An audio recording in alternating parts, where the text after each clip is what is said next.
what I'm going to talk about today is there was the whole push a while back by Trump, the whole 51st state, Canada joined the U.S. push. Um, Now that Alberta is looking into separation, um, like Alberta standing as its own country is unlikely to, just because if we look at an actual map, Alberta map.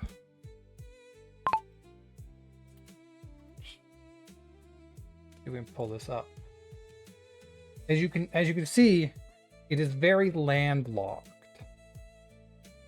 And if you're landlocked, you have a lot of problems.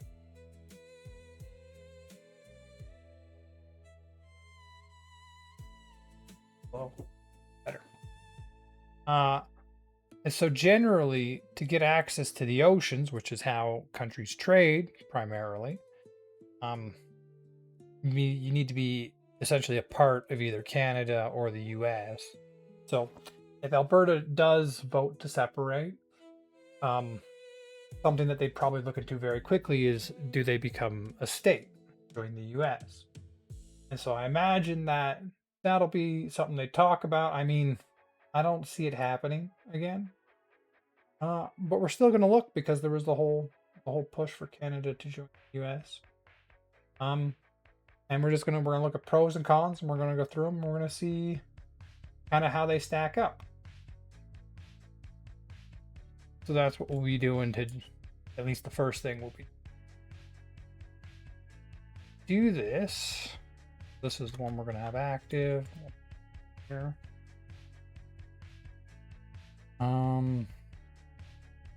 Where am I? So I made this one for separation.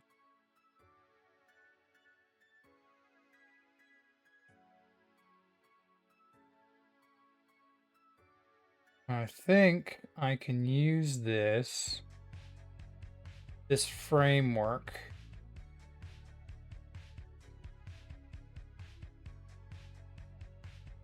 for what we're gonna do.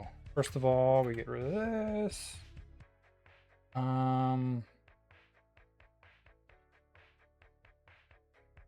Let's remove these.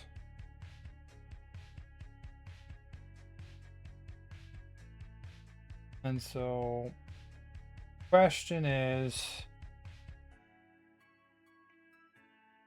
should Canada join the US?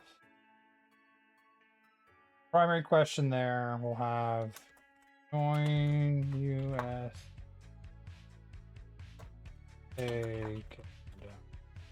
Okay. So these have to.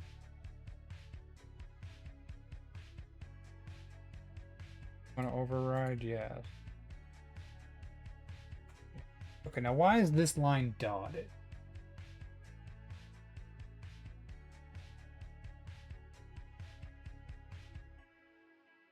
It's dotted for no reason. I don't get it. There's one over here dotted too. Oh, is it like 1, 2, 3, 4, 5? 1, 2, 3, 4, 5. Oh, so it's counting 5 columns. Okay, makes sense. At least I know what it's for. Do they continue? Yeah, 5 columns.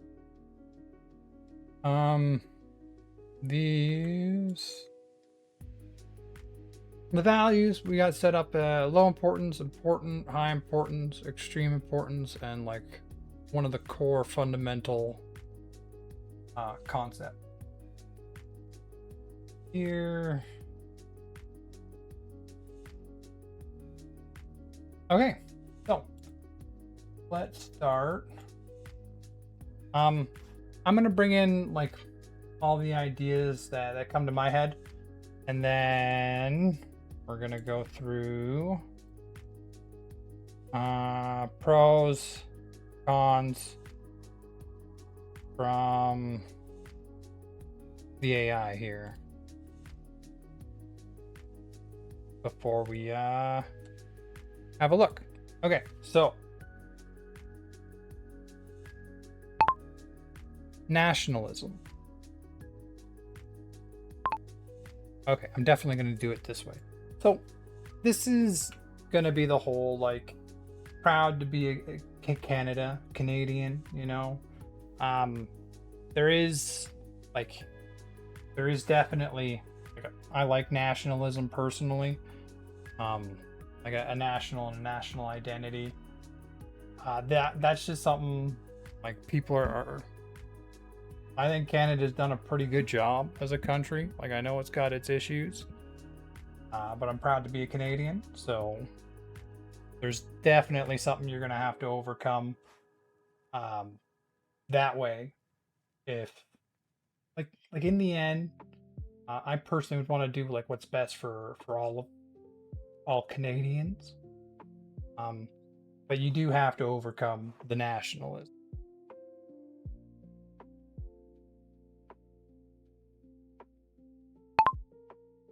Large military. So I'm gonna try and go back and forth with ideas until I kind of run out. Let me get the chat up over. So, one, the U.S. is just the military in the world that does offer significant advantages. There is, in my opinion, we are seeing, like, I wouldn't really call it like a backsliding, but there is more conflict between larger powers now. Like, the Middle East is in war again, the Russia-Ukraine war, having a large military. I think it's just important right now.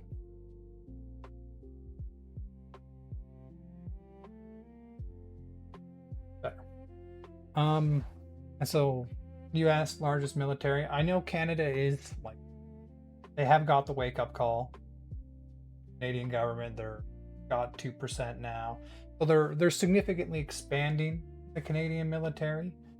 At the same time, like, I remember listening to a story, and, like, the U.S. is the only global military that can exert global influence, which is just nice. So being a part of that provides a degree of protection and safety, which is, I think, worth putting on the list. Okay. I had a bunch of ideas, and I started writing them out. They all went away. Where should we go next? Economy? I remember I was looking at the AI and it was doing a whole thing on that. I should probably read that. Healthcare.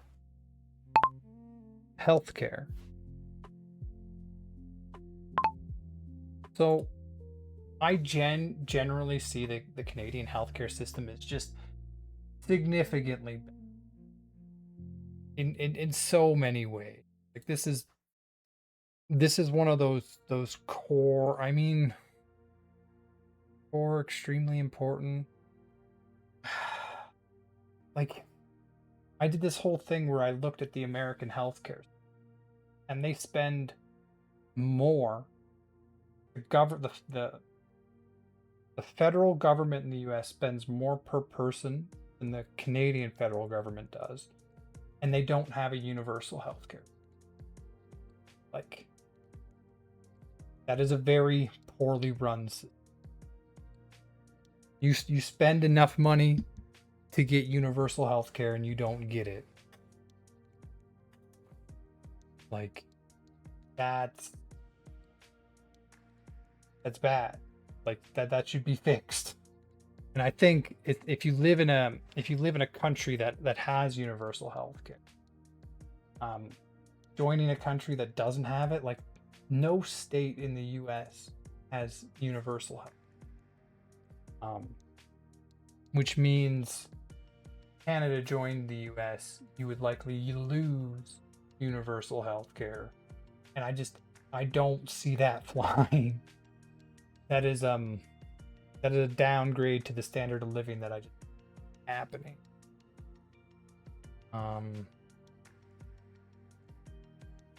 National healthcare. Let's go through the AI and then I'll add as things come up.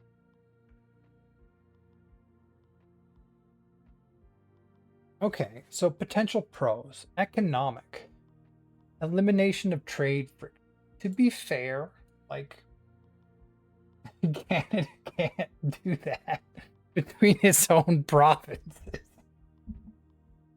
Like there's still trade barriers trading from one province to another. Like that's I don't see how that would really help. Larger consumer market. So this is a big one.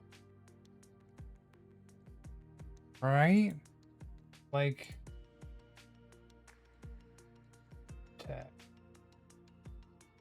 I say that's like this is like the US's main point of pressure is it's using tariffs and it's causing friction from the Canadian economy from being able to buy and sell into their consumer market, which is the biggest consumer market in the world. It just is. The European Union, I think, is like the second largest now, right? But being able to buy and sell into the largest consumer market without friction is definitely an advantage. That'll probably be the roll up of most of the economic. Combined economic dominance. The merged economies would likely be the largest in the world, surpassing the EU. Is the EU bigger than the US? Get another one up. Is the EU economy together bigger than the US?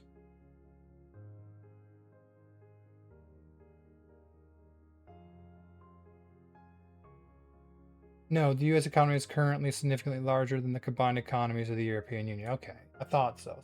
It's still by far. But I mean, larger economy gives you more sway in the rest of the world, right? Lower prices on some good. Many consumer goods are cheaper in the US due to scale and different tax structure. I mean, some goods and okay, energy synergies. Canada's vast oil, gas, hydroelectric, and mineral resource combined with U.S. capital markets and technology could be beneficial. Could be okay. This isn't giving me like hard facts. Reduced currency risk. Oh, a single currency USD would eliminate exchange rate uncertainty for businesses operating across the country. So that's just another ease of business thing, right? I mean, to be fair, the US and the Canadian currency are pretty solid ones. We don't really see a lot of swings. So the larger consumer market, like the economic impacts. Okay, defense and security. So I assume this one's going to bring up large military.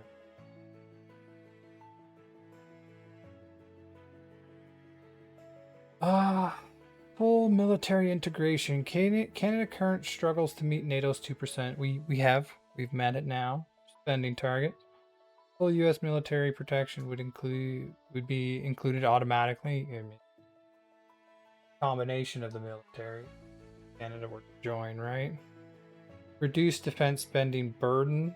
Canada could potentially redirect defense dollars elsewhere through, though this is debated, I mean. If anything, the US spends significantly more on defense. You probably have an increase in how much you have to spend on defense. Unified border security. The long US Canada border would become a domestic boundary. Yeah, like between states rather than between countries. I mean, like, I passed through the US Canada border a couple times. It's pretty easy going already. Um, like, they might stop you and go through your stuff if you look suspicious. You get stopped and they go through your stuff. I've even had some family members that have had like their car taken apart at the border. uh, like it's not a big issue. I should have written down all my ideas before I started. Knowledge for next time. Freedom of movement. Full labor mobility. Like I think that one's nice. Um we kind of have that already. There's already a lot of um movement between Canada and the U. Like Canada calls it brain drain because a lot of the best educated individuals go down to Silicon Valley because that's the tech hub. That's the place that's got the draw. Um, that's the place that'll pay the big dollars for smart people. So, kind of already see it. Full labor mobility, Canada could live, work, and retire anywhere in the U.S. without visas or work permits, vice versa. I mean, I think that's an important one. Put that one on.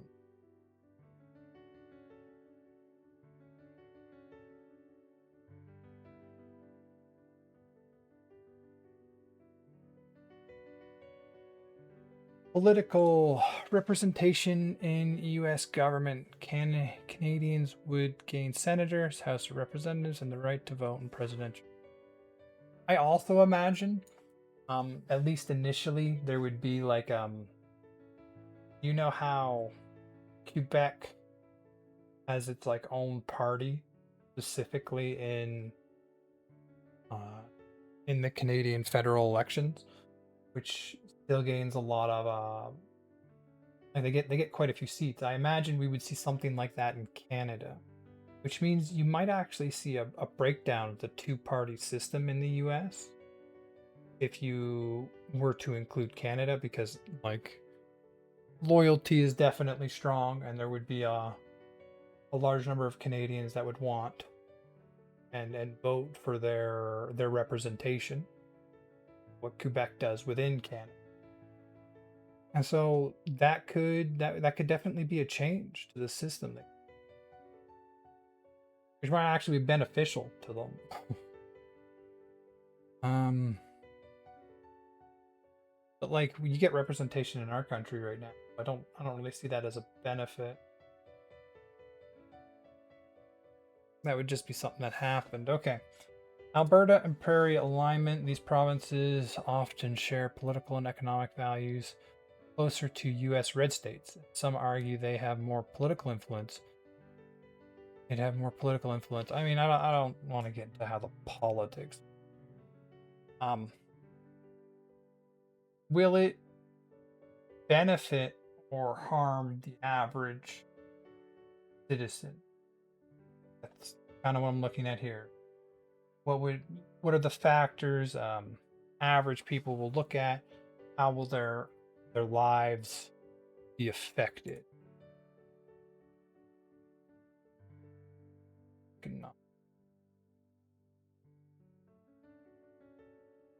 So I'm gonna do this and I'm just update that economic fact, because I mean, being part of the larger market,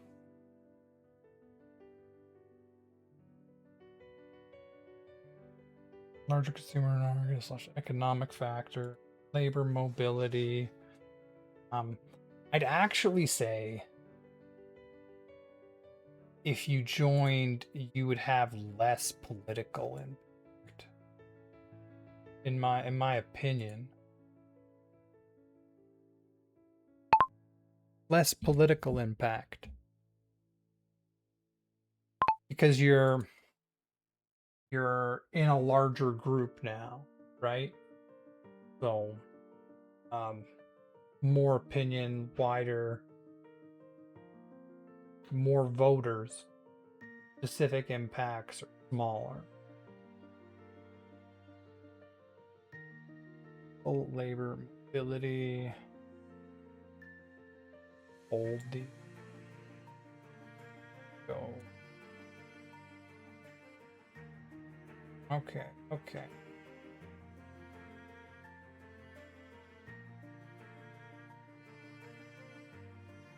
Like the military, the large military is definitely probably high importance. Labor mobility, yeah, yeah. Okay. Freedom of movement, cons, sovereignty and identity. So this is gonna be the the nationalism stuff. Canada ceased to exist as a nation. This is the most fundamental loss. An independent country with 157 years of history would dissolve. Loss of Canadian national identity. The Canadian identity, distinct from American, is deeply held and would be profoundly threatened. I mean, like, yeah, this is making me think I've fire. Cultural sovereignty ended. Canadian content rules, CanCon, the CBC, and policies protecting Canada arts and media from American dominance would likely end. Yeah, probably. You'd have to compete in a more open market. Like there's benefits and negatives to that. International standing, Canada punches above its weight diplomatically and is viewed very differently internationally than the US. That distinct voice would be gone. Yes. Also, like, I'd even say Canadian dollar. Like, having your own currency, it gives you so much impact. Like, when you lose your own currency, I mean, you'd be under the American dollar, right? And that's their deficit, though.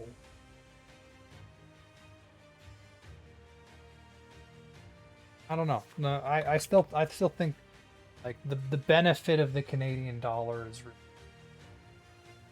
having it, and like in a government perspective, um, Canada, like Canadian federal debt, their net debt is one of the best in the G7.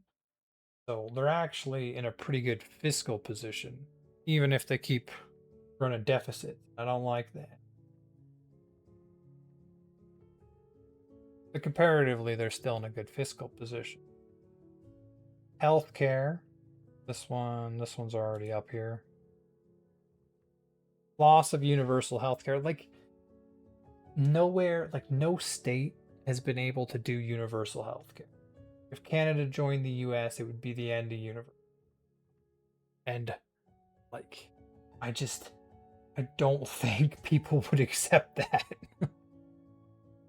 As many flaws as there are in our healthcare system, uh, universal healthcare I think is a good thing, and you can see it just in I was looking up how much people spend on healthcare, and in the U.S. I think it was like 15,000. And so an average person per year spends 15,000 on healthcare, and that is their out-of-pocket expenses, and the government's expensive, so that's how much they spend on the person per year for healthcare. And in Canada, that was like a little over 5,000, third. And we have comparative care and better outcomes for a third of the cost. And that is the difference between a universal healthcare, private healthcare. I mean, a private healthcare system they pump a bunch of money into so that some people can get Medicaid. Like the universal system is just so much better. Pharmaceutical prices. Oh my goodness. Oh, like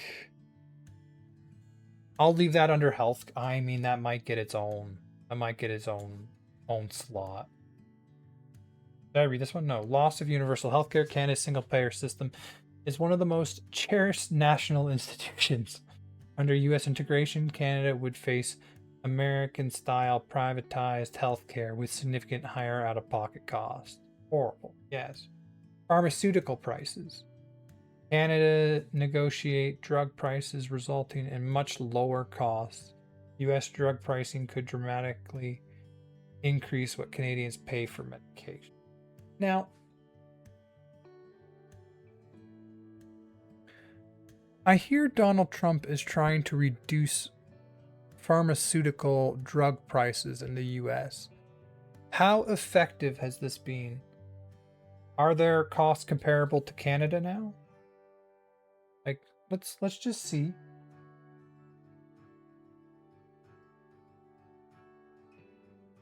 The short answer is no.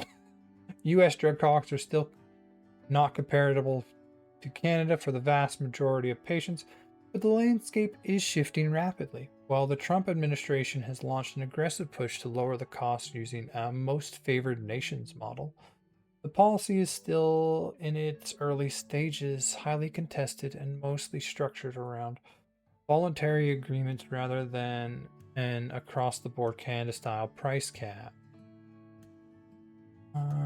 Can we get... Okay, medication, 30-day supply, typical US cash price, typical Canadian.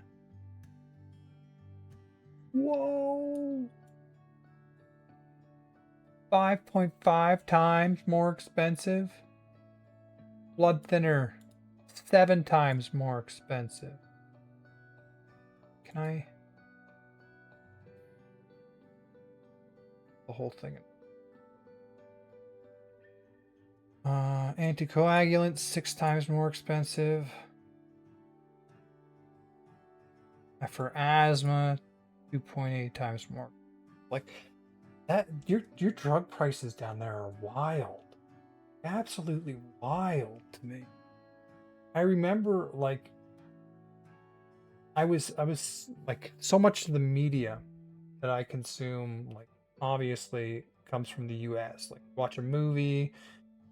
You watch any big TV series, and usually it's made in the US. And so I just thought drug prices were super high. And then I needed to get like an antibiotic for something, and the drug price was like $15. And I'm like, oh, what's this high drug prices you guys are talking about? And like, that is just wild. That is wild enough. But I'm giving it on pharmaceutical prices. This is a good job, Canada. Pharmaceutical prices. Done good. Now, as much as it is nice having a large military, the military industrial complex comes with it.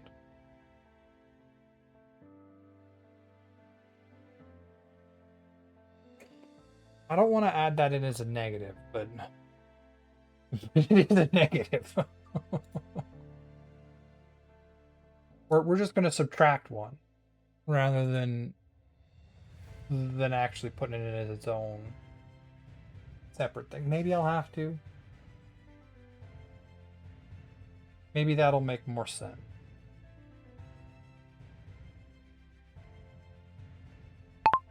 Military industrial complex. Because I do weigh the large military and the global military reach significantly higher, like the military. Oh, it's It's just terrible to look at. It is.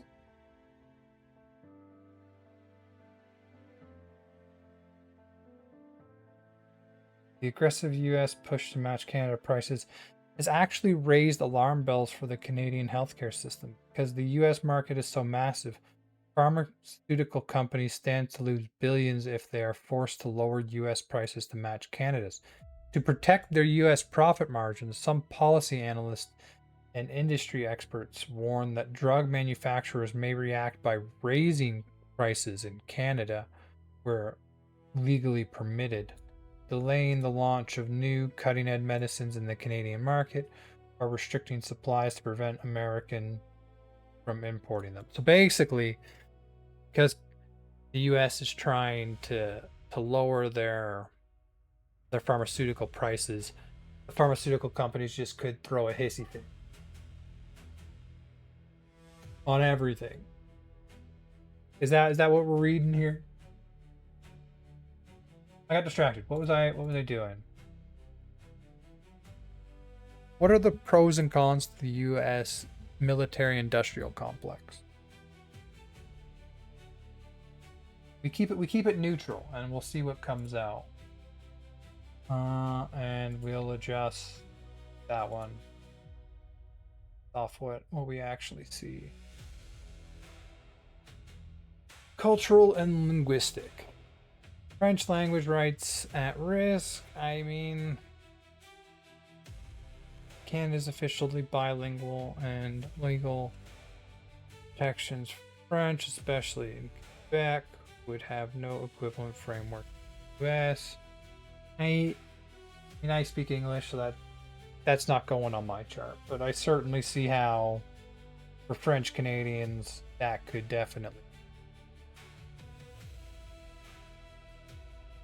Quebec's distinct society. Quebec has its own civil law system based on French law. Distinct culture and has fought hard for recognition. Quebec would almost certainly never agree to join the US, making the meager geographic and political fracture. Again, I don't live in Quebec. That's not going on my chart. Indigenous treaty rights. Canada has complex, constitutionally recognized treaty relationships with First Nations. These would be thrown into enormous legal uncertainty under U.S. jurisdiction. Doesn't directly apply to me, but I definitely see why that would show up if you're Indigenous. Political representation. Minority status in Congress. Even if all Canadian provinces became U.S. states, Canada's 40 million people would be a small minority in a nation of 37 plus million. Canada's interests would routinely be outvoted. So this is less political impact because you're part of not a 40 million nation, but a 370 plus million. Okay. Political cultural mismatch. Canada broadly leans more towards collective social programs. Oh, something tells me that all of these are I'd want to put on the list. Towards collective social programs, gun controls, and diplomacy first foreign policy. In the US political system, these values may not be well represented. True. Very true.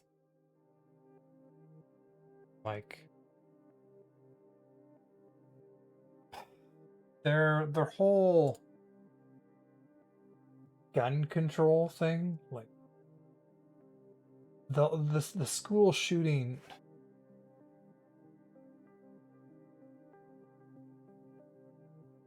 Okay, we'll come back. How many school shootings are there every year in the US? And can you compare that to Canada, the UK, and Australia?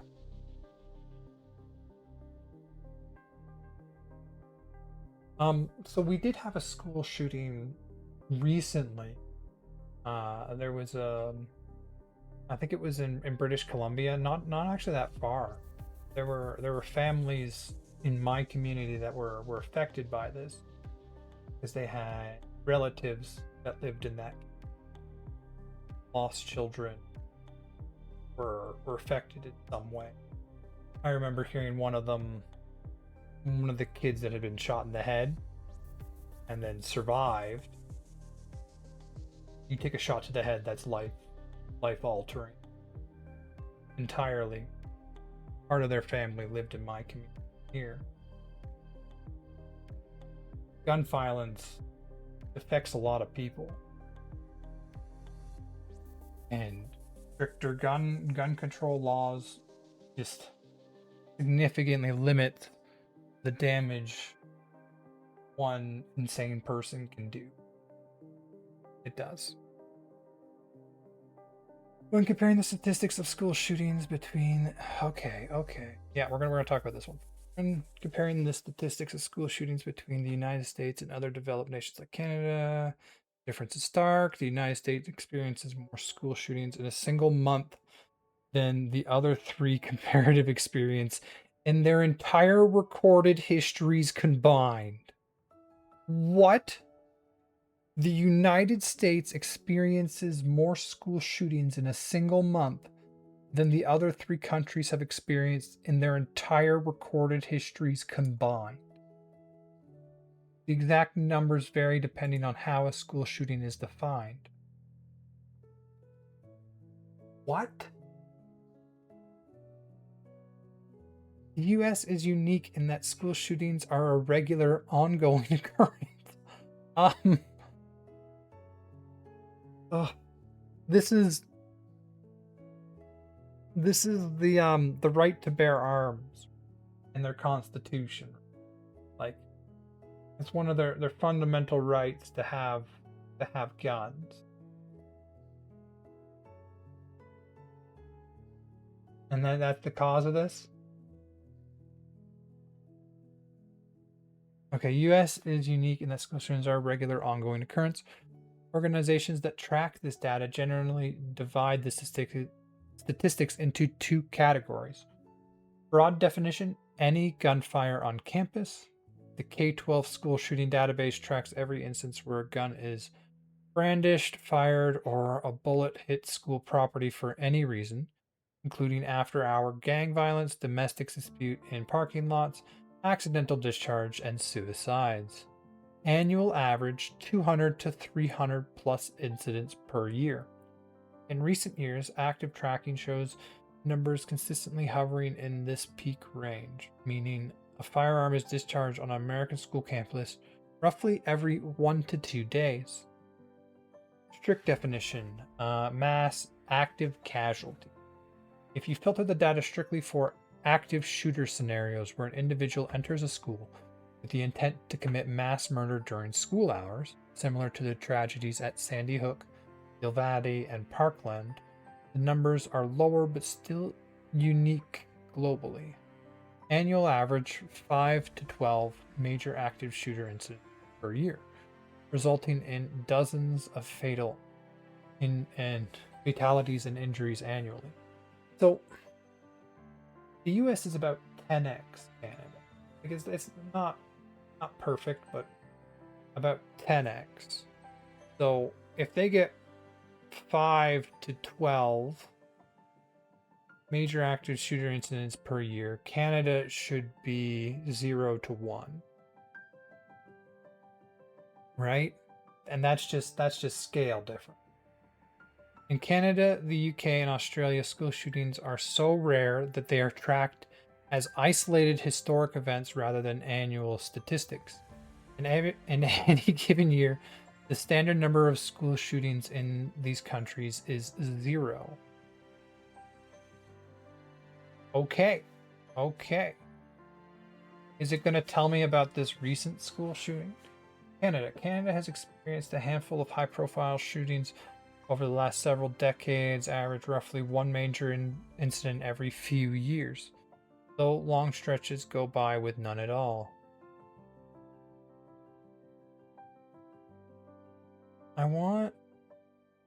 Okay, let me read the basics of these and then we'll ask about it. United Kingdom. The UK has had 0 school mass shootings for 30 years. WUK. 0 mass shootings for 30 years. Doing well. Australia. Similar to the UK, Australia history with school gun violence is virtually non-existent in the modern era. So, United States, 200 to 300 with 5 to 12 mass/active shooters. Canada, virtually 0, averages 1 major incident every few years. United Kingdom, 0. Australia, 0. So, okay, the structural difference.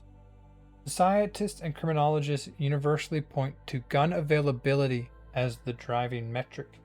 In Canada, the UK, and Australia, firearms are legally treated as a privilege tied to strict licensing, storage laws, and background checks. In the US, widespread firearm ownership combined with the lack of uniform federal restriction allows far greater access to weapons, resulting in a vastly higher rate of both general gun violence and school attacks. Can you tell me about the recent school shooting that happened in Canada? Let me see if I can get its name. Either way, this one. Okay. I do like gun control. Like, you can still get a firearm in Canada for self-defense.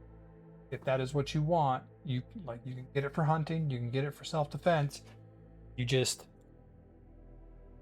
have stricter licensing, storage laws, and background. I like those. I think having these and then having significantly fewer school shootings, because like the one that happened in Canada was terrifying. The stories that I hear about that I've heard about that. Tumbler Ridge. That's the one. The most recent and deeply tragic school shooting in Canada occurred on February 10th, 2026 in Tumbler Ridge, British Columbia. Tumbler Ridge is a small, close-knit mining town in northeastern BC. Because mass casualty events are incredibly rare in Canada, the attack completely devastated the community and ranks as the country's deadliest school shooting since Echo Polytechnica massacre in 1989.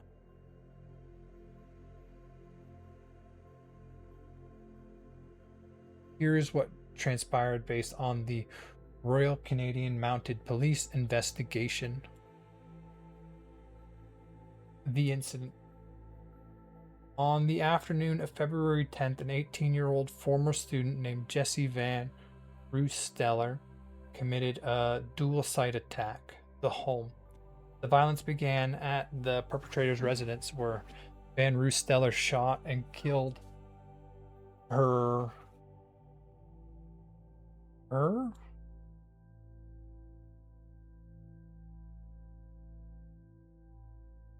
I don't. We have an image. Okay, I don't want to use any of these images without being 100% sure. Tumbler Ridge. Here we go. Let's have a look at this one. It looks like photos from a now removed Reddit account, JesseBoy347, appear to show the Tumbler Ridge shooting suspect Jesse Van Roosteller. Trans. Okay.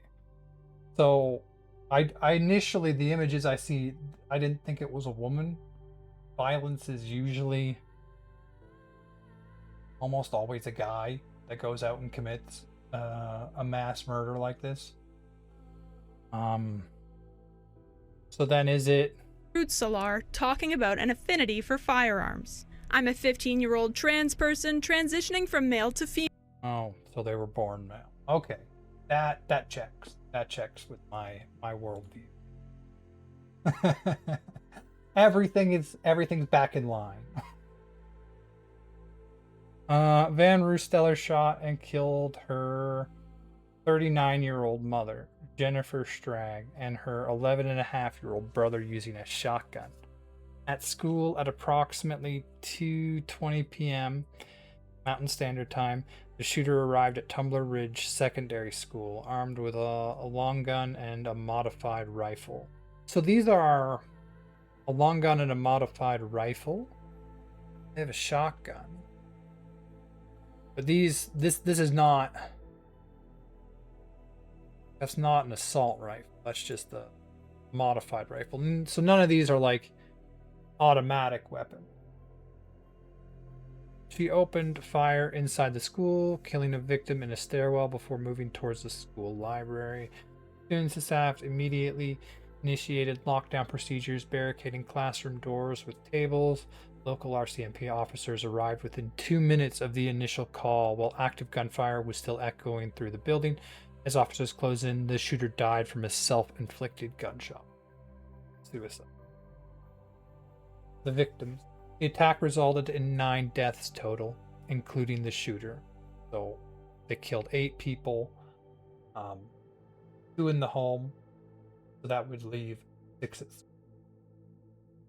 and left 27 others injured. Some of those, like I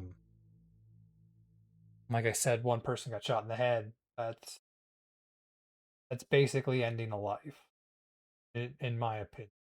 You've so dramatically altered someone's life at that point.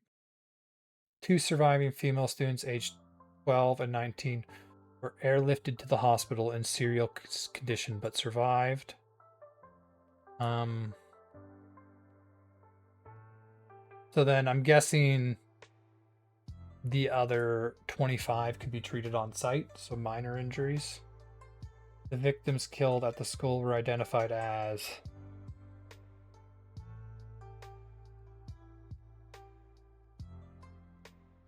that middle name.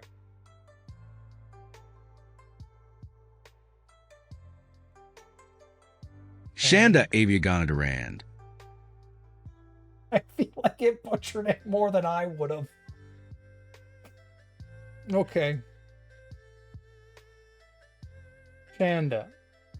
3 12-year-old female students. I'm not gonna. 2 male students, 12 and 13. So these are the 6 in the school that were. We already know. Younger brother, mother, and then herself.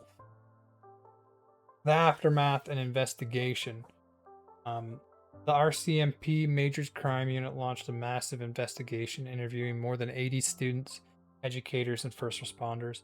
While police confirmed the shooter acted entirely alone, the exact motive remains the central focus of the ongoing investigation. So they still don't know the motive. Some people are just crazy. I feel we do a very bad job with mental health. Okay, where was I? Authorities noted that Van Roosteller had dropped out of the school roughly 4 years prior. Now, dropped out means like they left voluntarily, right? That's not getting kicked out. That probably bullying, I imagine. Like I don't know why else you just leave schooling. I could be wrong there, but clearly there was amnosity if you go back and you shoot people, but found no initial evidence pointing to bullying. Okay, during her free time. Well, there goes that idea.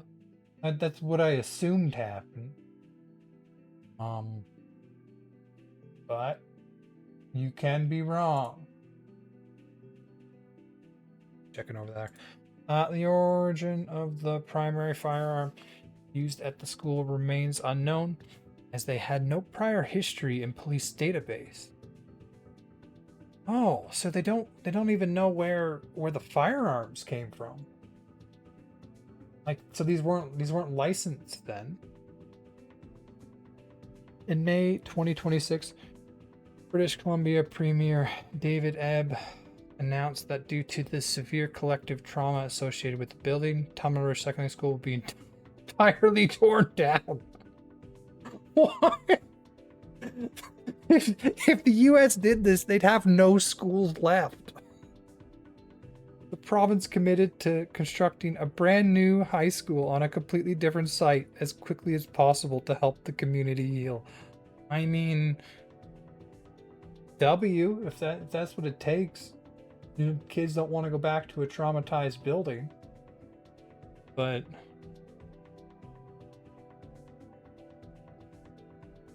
so they still don't know why. I want to know about the 2 surviving students. Because someone, like I said earlier, someone in my community, they were related to one of the surviving students. Can you tell me the condition of the 2 surviving female students that were airlifted to a hospital?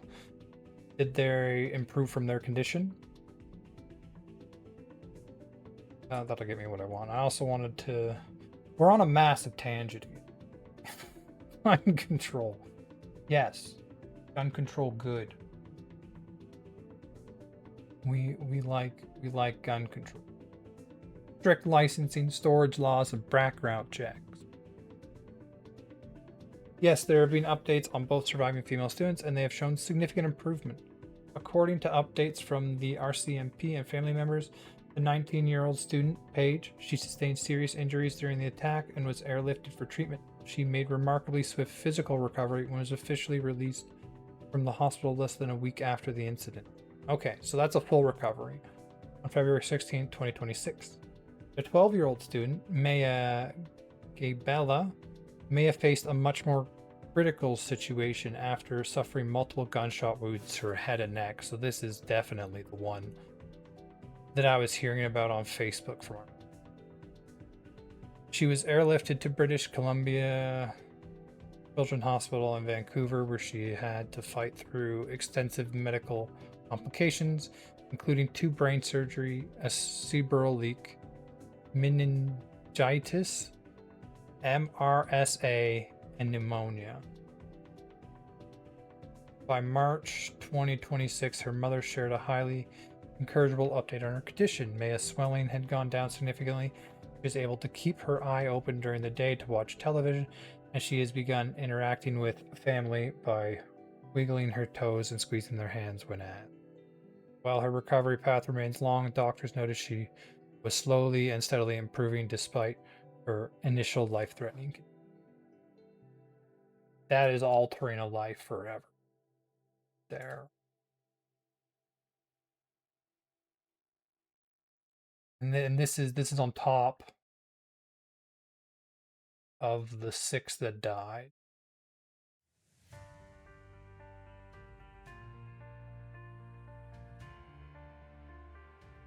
Gun control can stop this. It can.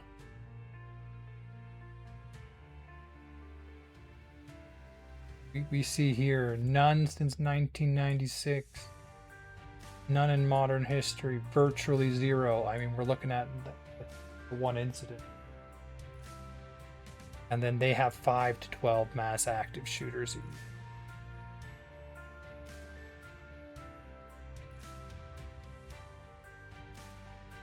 And they accept that in order to keep access to firearms to have in their.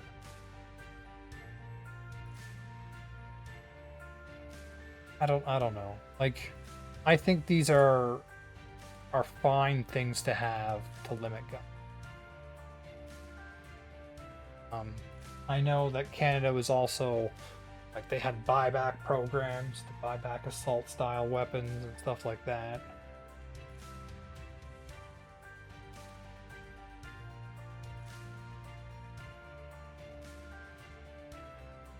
Like, this concerns me. Like, where did the guns come from?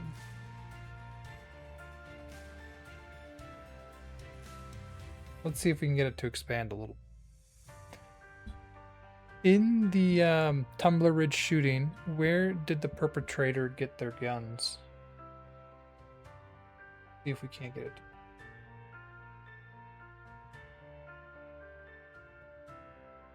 The exact origins of the firearms used in the Tumbler Ridge shooting is one of the most heavily scrutinized parts of the RCMP's ongoing investigation, as it has raised major questions about how someone with severe mental health history had access to weapons. Absolutely. Like, that's someone you don't give guns to. What investigators have revealed so far points to a mix of household access and unknown origin. The mother's legal firearm and a past police seizure. The shooter, 18-year-old Jesse Van Roosteller, did not legally own any firearms. Previously held a miner's permit, which allowed her to temporarily borrow non-restricted hunting rifles under supervision. But that permit had expired, so she lives in a household with firearms, obviously. However, her mother, Jennifer Strang, who was killed at the home, held a valid Canadian firearm license. The past seizure, RMC Deputy Commissioner Dwayne McDonald confirmed that a few years prior to the shooting, police had attended the family's home due to a mental health crisis involving Van Roosteller and had legally seized a number of firearms under the criminal code. I mean, that's good. If they're having a mental health crisis, remove the guns. It didn't work. Something else failed in the system. But okay, the next line is what failed. The return of the guns. At a later date, the lawful owner of those firearms, presumably the mother, filed a formal court petition to have the weapons returned. A judge granted the request, and the guns were sent back to the house. Right there is the problem. You gave them the guns back. They were taken away for a reason. The weapon used in the attack. When the RCMP swept the two crime scenes, they recovered multiple weapons. At the home, they acquired the shotgun used to kill the mother and half-brother. A number of other firearms were also found stored at the residence. At the school, the long gun and modified rifle. The shooter brought a long gun and a rifle that had been physically modified into a handgun style to the high school. Like, cut the barrel off of the rifle and you just use it like a single shot pistol. Doesn't seem like a good modification. But then a long rifle is designed to hunt like deer, so not going to be a good tool for going into a school and causing a major incident. Mystery over the main weapon. The biggest twist in the investigation came during the RCMP updates. Just days after the shooting, Deputy Commissioner McDonald revealed that the main firearm used to commit the mass casualties at the school was not part of the batch of firearms that the police had previously seized and returned to the home. So it was a different gun altogether.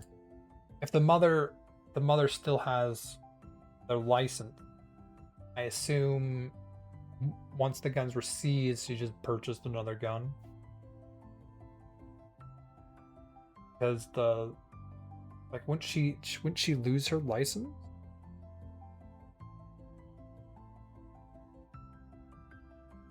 Okay. In fact, the RCMP stated that the primary weapon had no prior history in any police databases, and its exact origin remains completely unknown. Oh, so like, there's not even a purchase history of this one.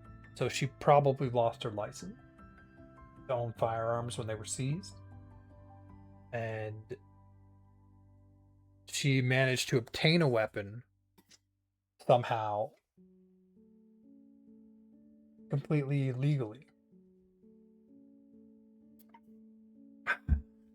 Investigators are still working to trace how the shooter obtained that specific rifle, whether it was purchased illegally on the black market, stolen from somebody else, or brought into the community through it. Okay. Well, they haven't finished their investigation, obviously. Maybe this is something I'll look into once they figure everything out. Let's get back to our initial topic of reasons Canada should join the US or stay Canada. Okay. Political representation, covered that one. Practical and legal. Constitutionally near impossible, it would require amendments to both the Canadian Constitution with unanimous political consent for major changes. Like, this will never happen. Like, just, it's not set up to happen. But it's still something to talk about. There are definitely areas as a country where we can improve. I like a large military. If we can do it without the military industrial complex, that would be preferable. The large consumer market, like that is one of the things you'll never get. As long as Canada is independent, there will always be a president that can come in and change the trade deal. They can come in and put tariffs on. They can come in and like try and collapse USMA. That's one that it's Canada's 1/10 the size of the US. You know, it's something you have to accept on the other side. Same with like labor mobility. These are ones that you can't change. But like, we're investing more into our military. If we can do it without the military industrial complex disaster they have down there. Like, I was looking.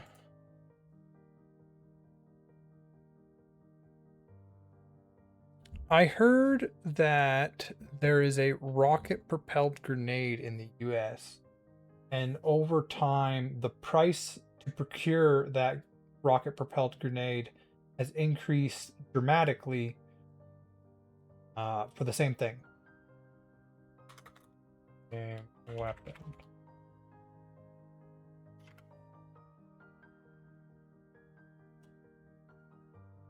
Can you go into more detail? Like this is one of those crazy stats I heard, like where they just well, let's see what it gets. Let's see what it finds. Well, the U.S. military does not use the Soviet-designed RPG-7. It uses several. What you heard is entirely correct. Over the last few decades, the price to procure these exact same core weapon concepts has skyrocketed. Okay, well, let's start at the beginning. I'll skip it too much. Well, the U.S. does not use the Soviet-designed RPG-7. It uses several closely related weapons that fit the exact same functional role. Shoulder fire, man-portable, unguided anti-armor, anti-fortification rockets, and recoilless rifle system. Okay. What you heard is entirely correct. Over the last few decades, the price to procure these exact same core weapon concepts has skyrocketed. This trend highlights a major debate inside the modern military-industrial complex regarding cost overruns, defense inflation, and why simple tech gets so expensive. The specific weapon experiencing this dramatic cost curve explains why the prices have shot up. The weapon in question. The M136AT4, the standard quad rocket. Introduced in the late 1980s. Price jump when the US military first began buying the AT4 in bulk. Each disposable unit cost around $1,500. By 2020s, the procurement cost for newer branch of this exact same basic system had climbed closer to 7 to 9,000 per unit, depending on the specific warhead variant. So this is the same thing. They might have different variants of warheads now, but it's basically the same thing. A rocket propelled shoulder mounted rocket. And it's gone from 1,500 to 7 to 9,000 plus.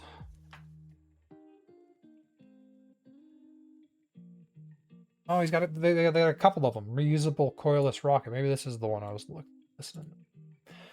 Well, the launcher itself is relatively affordable, around 20,000. The cost of ammunition has outpaced standard inflation. Simple high explosive or anti-tank rounds that used to cost a few $1,000s now cost significantly more.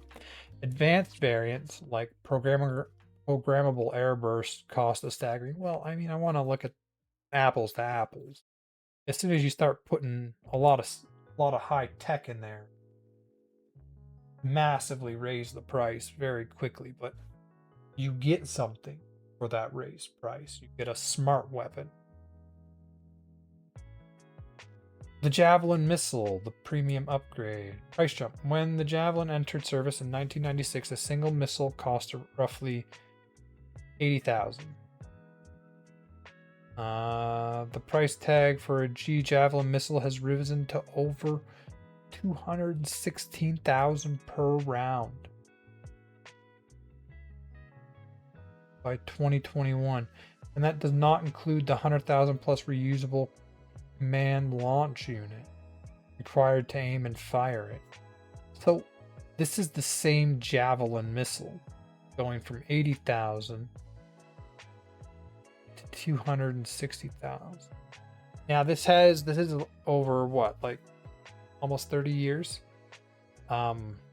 Inflation, I mean, they aim for 2%, but they never, probably what, 100% since 2000. You're looking at 160. That's not actually that bad, provided that the modern missiles are better. If they're the same, like, that's still a significant increase.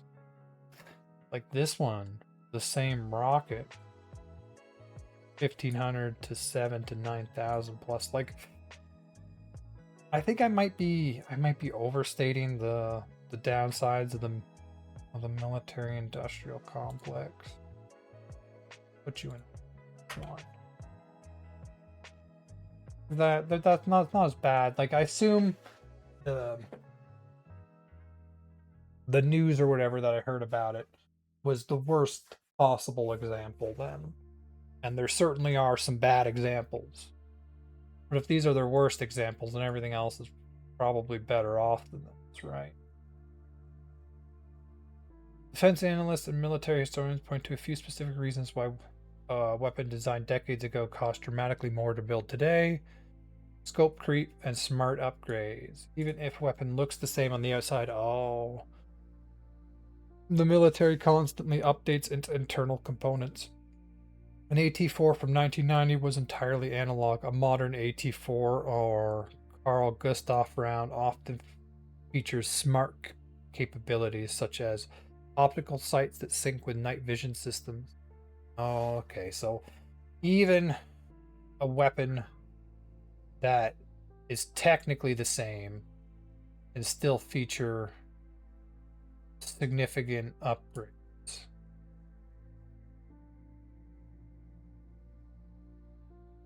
What else? Even it looks the same, the military constantly updates its internal components. Alright. Digital upgrades versus commercial cost. In the consumer world, technology gets cheaper over time. In the defense world, the opposite happens. Technology gets more expensive because military components must be hardened against electronic warfare, survive extreme temperatures, and sit in storage for 20 years without degrading. Contractors cannot use cheap, off-the-shelf commercial parts. Instead, They rely on specialized low volume suppliers. When those suppliers stop making a specific order chip, the defense contractor has to spend millions re engineering the entire weapon system just to fit a new component. Okay, well, that sounds like bad design. You should have more contractors. Monopolies and low volume production. During the Cold War, dozens of competing aerospace and defense firms vied for government contracts, keeping prices low. Following massive industrial consolidation in the 1990s, only a handful of prime contractors remain, like Raytheon, Lockheed Martin, and General Dynamics. Because the US government is often the only buyer and a specific contractor holds the exclusive patents to build a weapon like the Javelin or AT-4 components, there is no market competition to drive prices down. If production slows down to just a few hundred units a year, the per unit cost skyrockets to cover the massive overhead of keeping the factory lines open. The sustainability dilemma. So, the less you buy, the more expensive it is. And the more you buy, you essentially get it cheaper. You'll get each one cheaper. So, during a war, prices come down because it's produced in mass.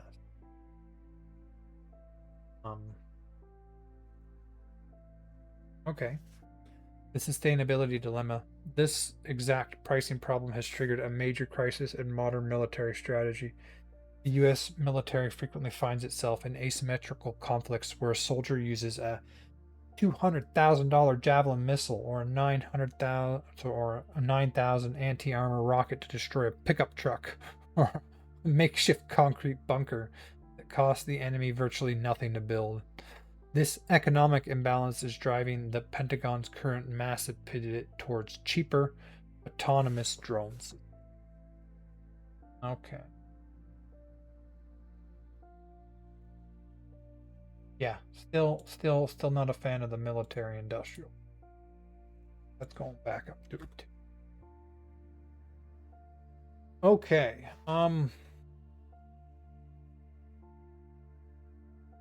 Where were we? Constitutionally near impossible, it would require amendments to both the Canadian Constitution, unanimous provincial consent for major changes, and U.S. constitutional amendments. An extraordinarily difficult process on both sides. Quebec would likely separate first, rather than join the U.S. Quebec would almost certainly declare independence, potentially breaking Canada apart before any merger. I mean, and then what's your...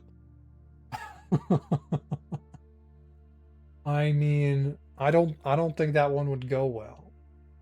Like, again, I don't think this will ever happen, but separating right before that, probably not a good idea. Popular opposition polls constantly show that the vast majority of Canadians oppose the idea.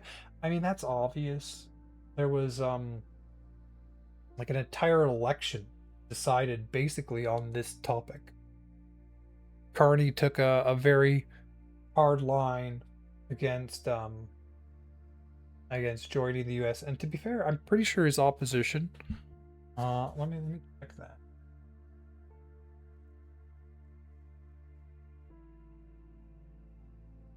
In the last election, what was Pierre Poilievre's opinion on joining the US?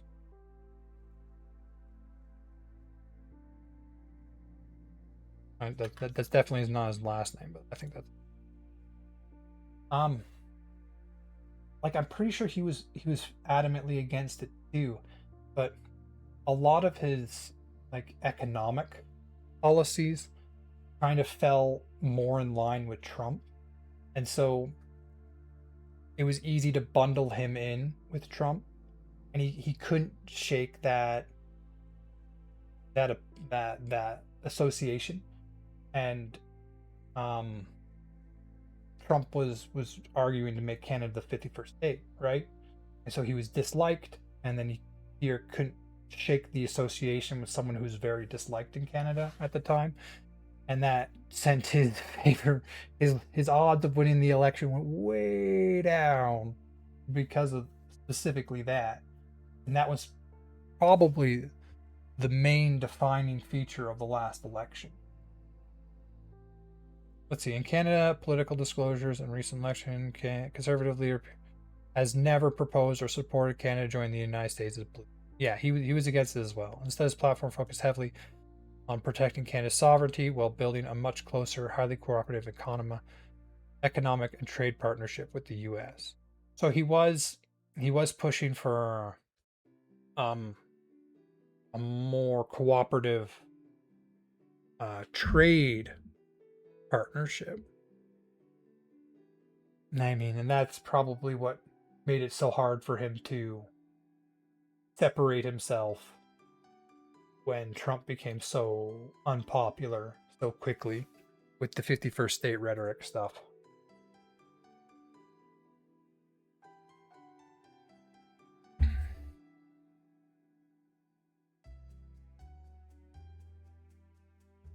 Pursuing a tariff-free relationship. That's always nice. I mean, to be fair, our current administration is also doing this.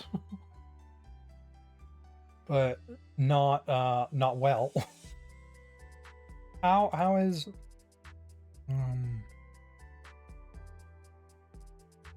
I think it's July 1st that I have to finish stuff by. Kuzma negotiations. Okay.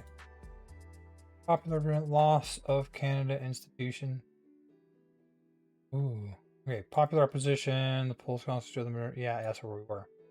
Without popular consent, such a move would be democratically illegitimate. Like, you would have to have a Canada-wide referendum if you wanted to join. Like how the closest thing I think of is how the Britain left the European Union. And in my opinion, to make a change like that, you need a supermajority or like 60% of the vote if you're gonna make such a dramatic change how nations run. And so you need a referendum in Canada, and I'd say you probably need 60% of a vote. And I don't think you'll ever get not how things are currently set up. Like this is what we got so far. And I mean, it's not looking good. Bottom line, the economic integration argument has some merits in theory, but practical, cultural, constitutional, and political barriers are enormous, and the loss of sovereignty, healthcare, and national identity are deeply significant to most Canadians. Even many Canadians who are frustrated with their federal government who share values with certain U.S. states tend to stop well short of wanting to become American. This debate is more useful as a lens for examining what Canadians value about their country than a serious near-term policy question. This is weird because in my head this was never going to happen, right? But I remember when Trump first entered office, there was a lot of ads. Like, they spent money trying to convince Canadians to join the US. They spent quite a bit of money. And it backfired massively. Like that is what happened. I remember those stupid ads where they were like erasing that line. And I'm like, no, that's not gonna happen.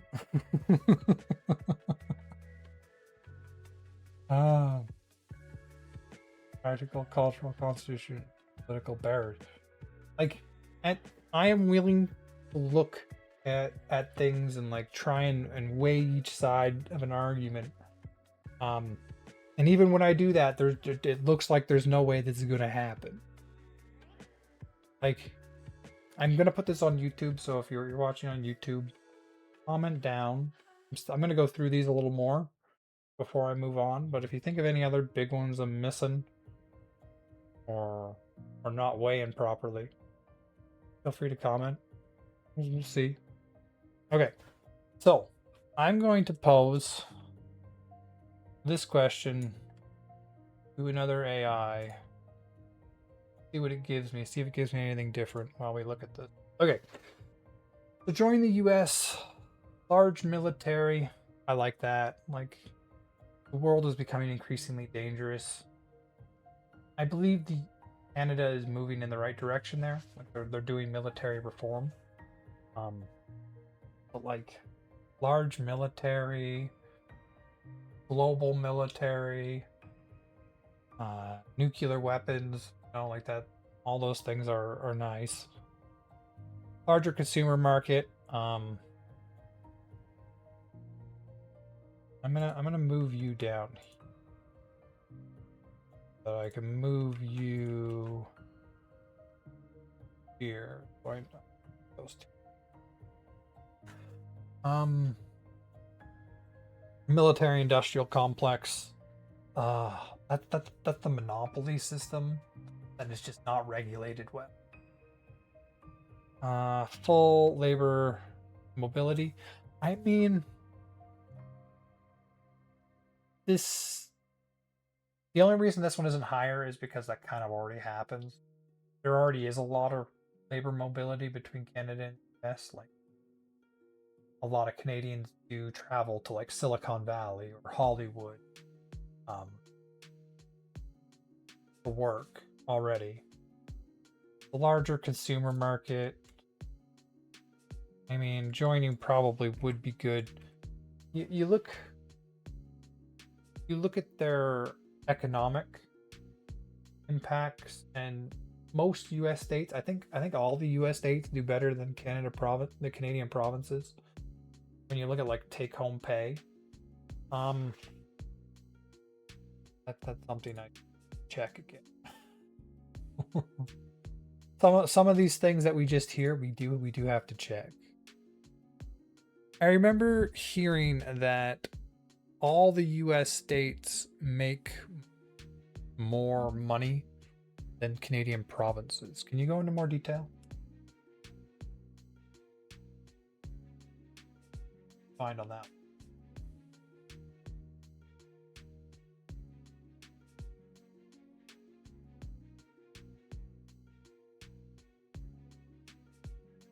The short answer is no. Not all US states have larger economies than Canadian provinces. Okay, well, however, there is a grain of truth behind what you've heard. The United States have a much larger economy, and most US states are economically larger than most Canadian provinces. For comparison, look, I wanted to know take-home pay, not the size of their economy.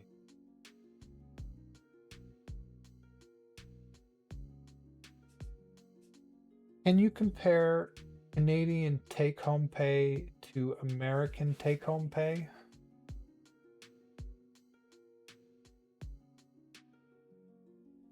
Do any Canadian provinces have higher take-home pay than American states?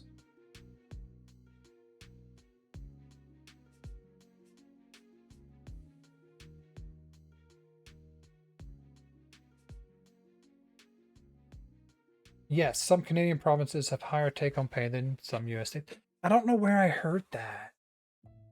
Like, there's some statistic. Maybe that statistic's old for all I know. Let's have a look. Yes, some Canadian provinces can have higher take-home pay than some US states, but on average, Americans tend to have higher disposable income. There are a few different ways to measure this, and the answer changes depending on whether you want to look at gross wages, tax, healthcare cost, and living cost of living. Average disposable income. Okay. Average disposable income. The broadest measurement is household disposable income after taxes and government transfers. The average American has significantly more disposable income than the average Canadian. Recent OECD data puts US household disposable income roughly 20 to 40% higher than Canada's, depending on the year and the exchange rate. High income Canadian provinces versus lower income. I mean, this is kind of the number I wanted, right? So on average, Americans have about 30% more disposable income. That's just like that's an economic advantage. Statistically, if Canada joined the US, they would have 30% higher disposable income. Right? I mean, like, that's not nearly as high as I thought it was going. I remember hearing about that, and that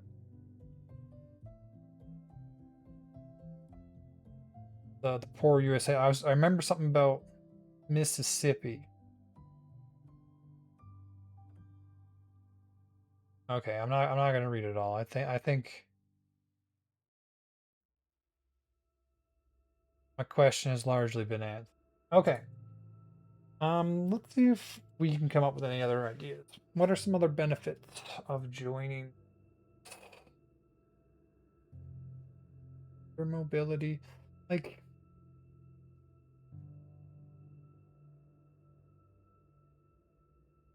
you have less political impact, but you do have more global right?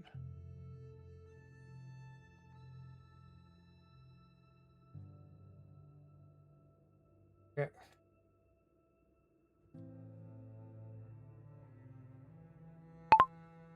More global political impact.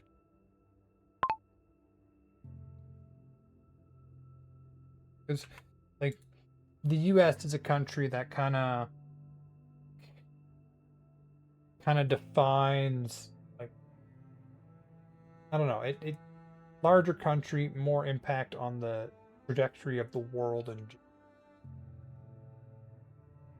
but you definitely have less political impact if you're a part of it. Oh, economic, yeah, we bring that one down to it. They have, you'd expect a 30% increase in disposable income, but you'd also lose, like, you would lose a lot of the systems that we have in place. We have a lot of social system in place, and, like, same time, you have a kid in Canada, you get a year off paid. First year off paid for your kid. You can get a year and a half off, but I think you get, like, reduced pay or something. Still, you'd get 1 year of pay, drag it over a longer period, like if I remember correctly. And, like, that's just something they don't have, and that's just a nice quality of life.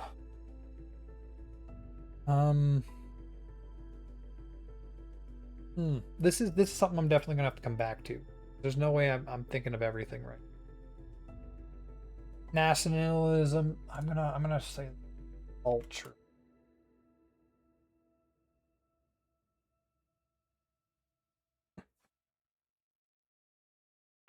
Culture. Look at me trying to spell. Speak it into existence. Like nationalism, culture, healthcare. I mean, that, I think we've done a much better. Less political impact. The Canadian dollar, I think it's something you'd lose. Pharmaceutical prices, we do great on. I really like our gun control. I mean, if anything, the disaster that happened in Tumbler Ridge, maybe more gun. I'd almost be down for more gun control. Okay, so the idea of Canada joining the U.S. often we've read all that. We just want to know absolute economic superpower status. You say that, and then they have 30% more disposable income. So that when you look at the actual effects, that's what you would see.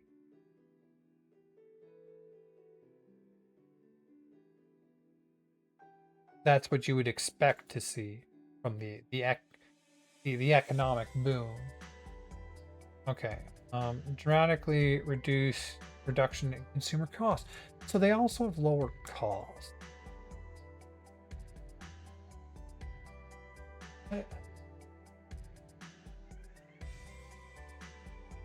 What kind of consumer costs reduction would Canadians see if they join the US?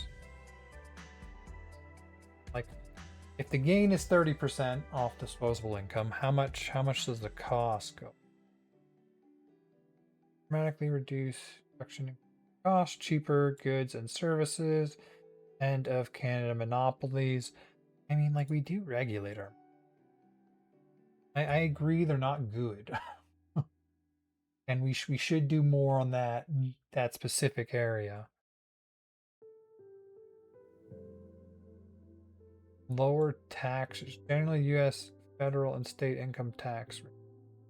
Well, at the same time, like the whole idea is that you tax more and then you provide more service from the government.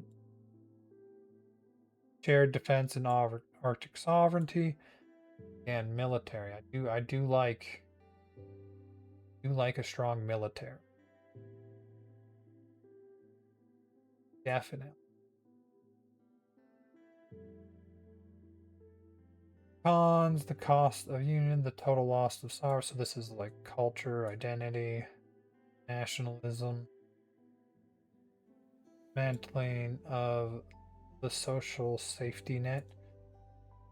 The end of universal healthcare. Yeah, weaker social program. Here, the U.S. social safety net is generally much less robust than Canada's.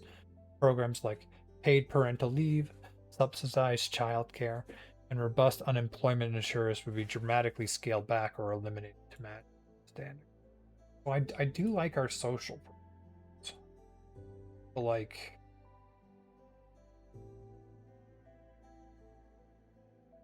that does come at the cost of the larger consumer, the economy. So it's kind of like a counterweight to the economy.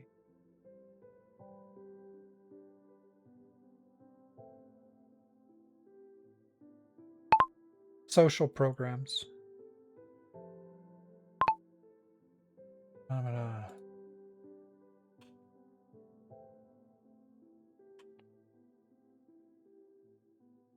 we'll add that here, but we'll set the economic impact up. Because I mean that's the give and take, right? Exposure to American political polarization and gun violence. I mean, gun violence got its own section. That one's terrible. Loss of control over natural resources. Under Canadian law, provincial governments own and manage the natural resources within their borders. In the U.S., federal public lands are managed by Washington via agencies like the Bureau of Land Management. Canada would lose the independent power to dictate its own environmental, climate, and resource extraction policy.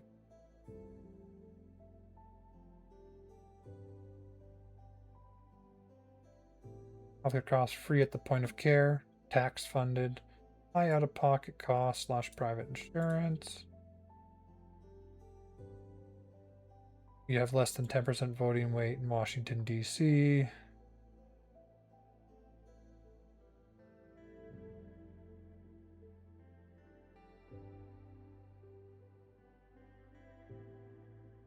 Okay, we'll do one more. I want it to just give me brief points that I could try to expand on.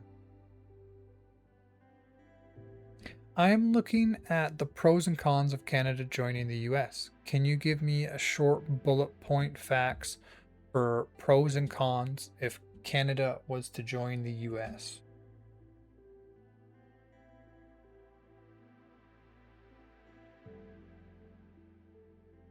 Just this. Gun control, social programs. I mean, like, I like our. I do like them. They help a lot of people out. Like they can be abused, but I think with how much fraud we see in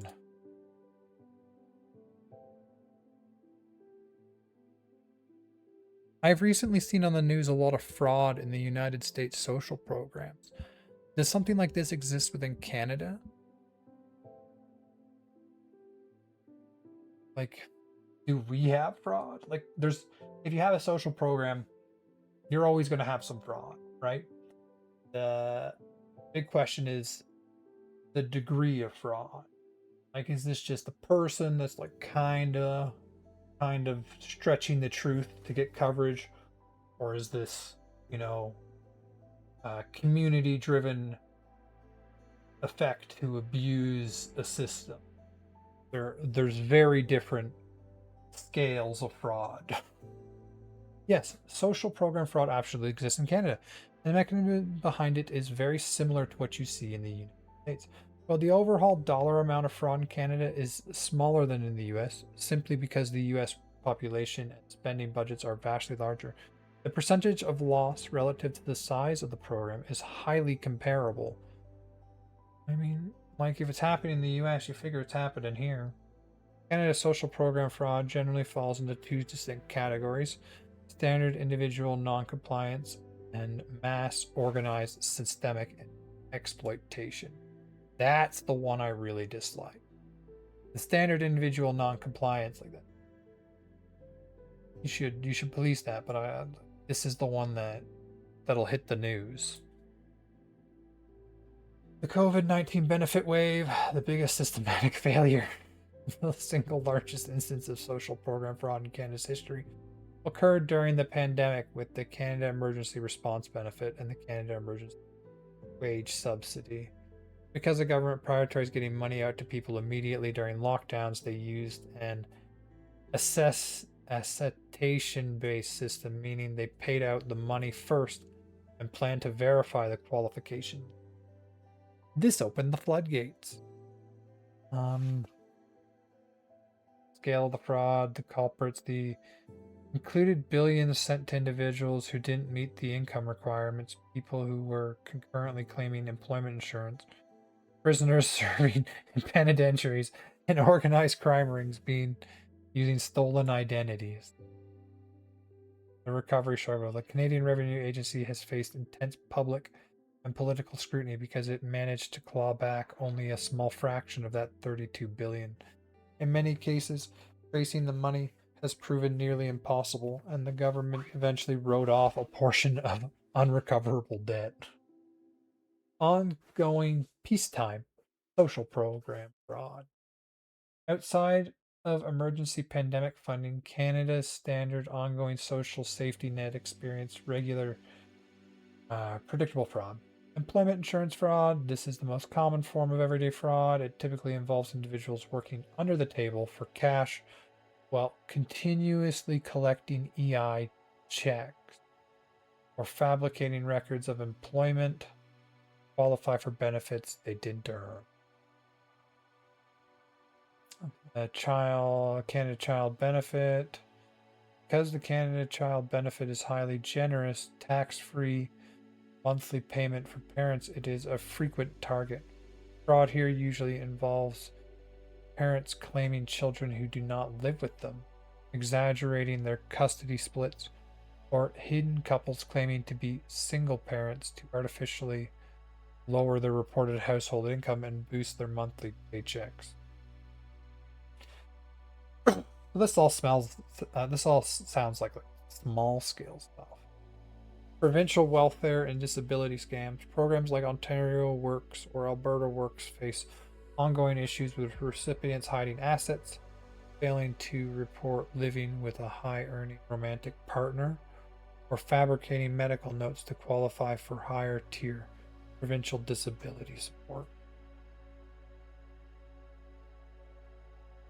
While both countries face the same types of fraudsters, their institutional responses differ significantly. United States approach: aggressive and punitive, heavy involvement of the FBI, localized states prosecutors, and public busts resulting in lengthy federal prison sentences. Canada's approach: administrative and financial. The CRA prefers to issue financial penalties, audit files, and claw back funds by garnishing future tax refunds. Criminal jail sentences are relatively rare. Highly decentralized. Programs like Medicare or SNAP are run state by state, creating fragmented systems. Tech-savvy fraud rings exploit. Canadian approach: centralized data. The federal government, via Service Canada and CRA, controls the data infrastructure. If you lie on your taxes, your child benefits are automatically. That sounds like a modern priorities for the U.S. Heavy focus on tech-driven identity theft, phantom medical clinic billing, Medicare, organized retail/benefit theft ring. Canada: major policy focus on financial scam defense. Federal government has launched a whole of government national anti-fraud strategy to combat digital scams and identity theft targeting public funds. Oh. Ultimately, the philosophy behind Canada's social services often accept a certain baseline level of leakage as a cost of doing business. You absolutely, you have social services. There is going to be fraud. That's just going to happen. You can set up a system to manage it. Hopefully, make sure it doesn't turn into like a large scale community focused fraudsters like we see in Minnesota. But there is always going to be some fraud. Doesn't mean you don't have social service. You just police the fraud.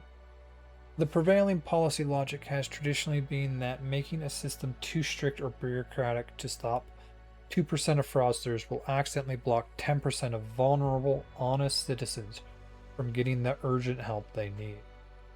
However, following the massive multi-billion-dollar losses of the pandemic era, public tolerance for benefit fraud has worn thin, driving the current push for much stricter data verification before checks are cut. Absolutely.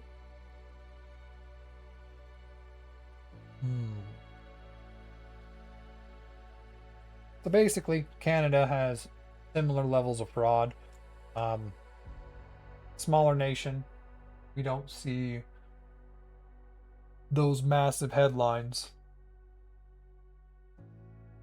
where large communities are basically set up taking advantage of the social service system. That was in Minneapolis, right? Minnesota. Can you tell me about the Minnesota fraud that's currently going on? Is anything like that being reported in Canada? I think Minnesota. I think we're gonna find it. Feeding our future scandal. Like the pandemic fraud was crazy, but that was a one-time thing, right? Please don't give us another pandemic. If you're listening, don't give us another pandemic. That was terrible.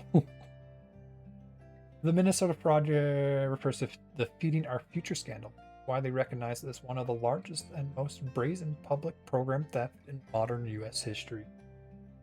This case came to a major head with the federal jury sentencing the ringleader to 500 months over 41 years in prison. I know a lot of this, so I'm not going to go into detail. So much content on it if you watch that. Is anything like this happening in Canada? Yes, Canada is prosecuting similar organized tech-driven scams aimed at public funds, though the structure difference from the Minnesota case. While Canada hasn't seen a single local charity fake a $250 million in food handouts, it has faced major organized cyber identity theft rings hitting federal programs. Oh, So like, so through cyber, they steal someone's identity, and then they try and claim benefits as that person. So that person is trying to claim benefits that they probably don't qualify for, and then it's being brought back to a scam ring.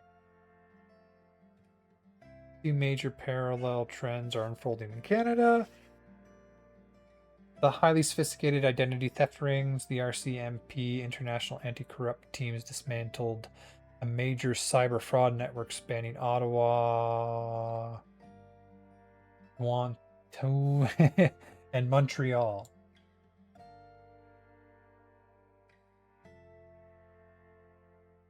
Gatineau. Gatineau. Don't care. The scheme, much like the Minnesota fraudsters, who use fake child profiles. This ring executed a highly sophisticated cyber attack on the Canada Revenue Agency's online portal. They stole the real identities of everyday Canadians, hacked into their legitimate CRA tax accounts, altered the linked banking information, and redirected hundreds of thousands of dollars in Canada's emergency response benefit payments directly into accounts controlled by the scammers. Oh, damn. They just hacked it and then was like, okay, this money's being sent out, we're just gonna take it.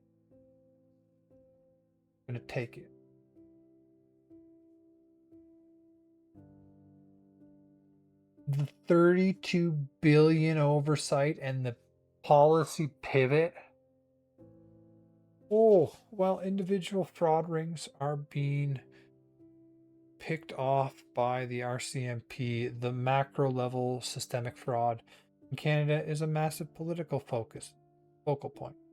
Canada's Auditor General previously confirmed that up to 32 billion in pandemic era emergency relief funds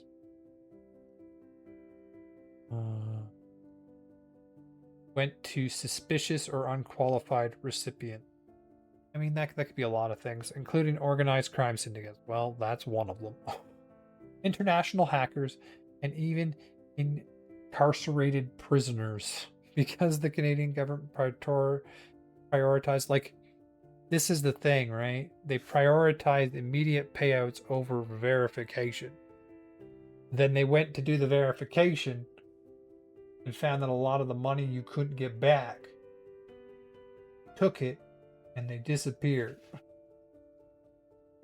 Once the money's handed out, a lot of the times you don't get it back.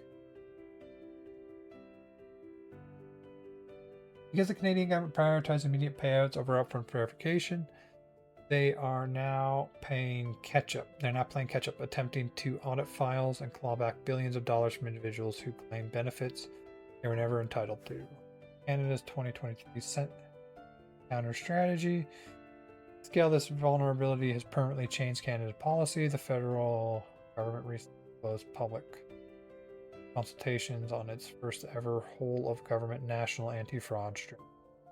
Moving away from Canada's historic passive approach to financial non-compliance, this new strategy is establishing a dedicated financial crime agency and forcing Canadian banks, telecom companies, and digital platforms to heavily coordinate data. I like that. The era of the attestation-based system, where the government takes your word for it and cuts a check, is being actively dismantled in Canada to prevent the exact type of exploitation seen in Minnesota. I like it. It sounds like they're moving in a good direction. Sometimes you need to see a disaster before you fix things. I think what happened in Minnesota was a disaster. It sounds like Canada had their own disaster for COVID funds being misappropriated. But it does look like they're learning and moving in the correct direction. How much money does Canada's budget come to every year? Like they talk about 32 billion. And when you look at the budget, like I know we got like a 60 billion deficit, but like how much are they spending? Approximately 500 billion to 600 billion a year. So 32 billion is a lot. It's a lot. Okay. So if you're spending about like 500 billion, 60 billion deficit on.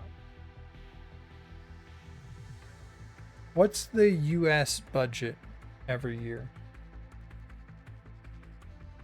Let's see, so if they're about, what happened? They're about 10 times our size, right?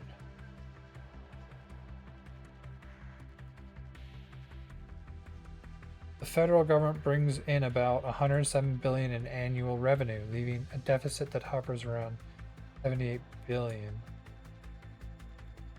Okay, so they spend that, they bring in that, and that's why that's their deficit. So you're looking at like 500 billion. So for a tenth the size, you should expect to see a 10 step upgrade. That's 5 trillion. Obviously US, one of the strongest economies in the world, right? The strongest economy in the world. 7.4 trillion per year is what they.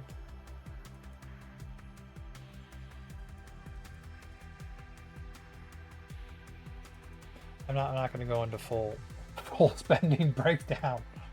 But that's something I would like to look into maybe at some point for Canada. How the money is all spent. But that is not it today.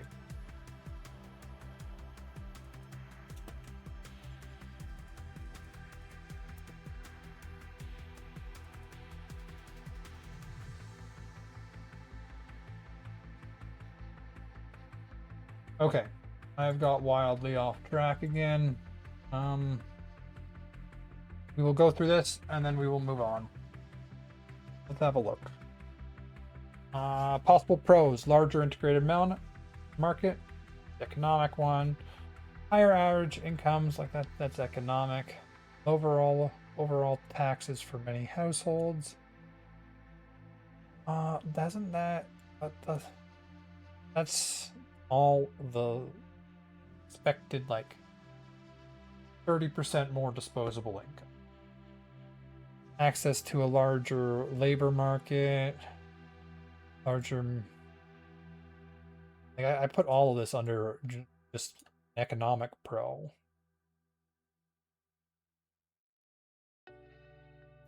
Larger military and geographic influence. Yes, they have a larger global impact.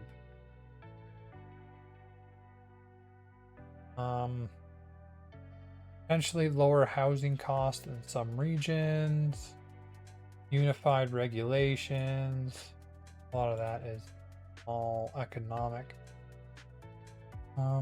Loss of national sovereignty, loss of dedicated political institutions, healthcare changes, increased political influence per person, regional interests could be diluted, political reduction in social programs, potential reduction in social programs, cultural concerns,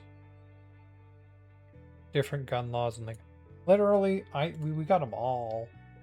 We have them all on here. So let's make our chart and let's move on. Okay, so we want to go equal sum of this. Enter. Beautiful. Equals sum this. Enter. Now,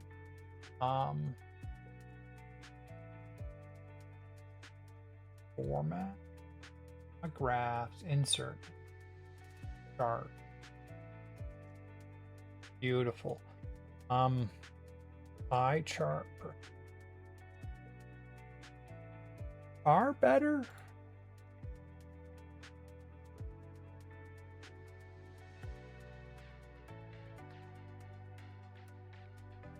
Far's better. Join US this day. G data range. I don't roll 11 then.